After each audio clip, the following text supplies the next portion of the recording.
Pencil, ஏன் இப்படி அழுதுட்டே இருக்க? என்னாச்சு உனக்கு? ஏன் இவ்வளவு சோகமா இருக்க? எனக்கு ரொம்ப கஷ்டமாக இருக்கு ரோபர். நான் எதை எழுதினாலும் அதில் ஏதாவது ஒரு தப்பு வந்துக்கிட்டே இருக்கு. நான் எவ்வளவோ கவனமாக இருந்தாலும் பிழை நடந்துடுது. நான் எதுக்குமே லாயக்கு இல்லையோன்னு நினைக்கும்போது எனக்கு அழுகையாக வருது. என்னப்பா நீ இதுக்கு போயா கவலைப்படுற? வாழ்க்கையில தப்பு பண்றது சகஜம்தானே நண்பா. உன் தவறுகளை அழிச்சு உன்னை திருத்தி அழகாக்கத்தானே நான் இருக்கேன். அதுக்காக நீ ஏன் கலங்குற?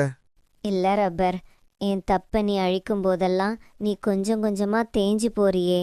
எனக்காக நீ ஏன் அழியணும்? உன்னை அழிச்சு நான் சரியாகணுமா? நினைச்சாலே வலிக்குது ரப்பர். அடேயப்பா, நான் தேய்ந்து போறத பத்தி எனக்கு கவலை இல்ல.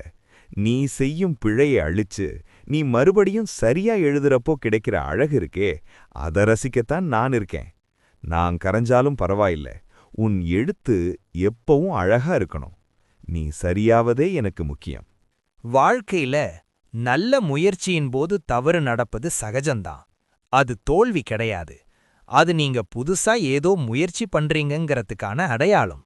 அந்த தவறுகளை மன்னிப்பு மற்றும் பொறுமைங்கிற ரப்பரால அழிச்சு திருத்திக்கிட்டா வாழ்க்கை ஒரு அழகான ஓவியமா மாறிடும்.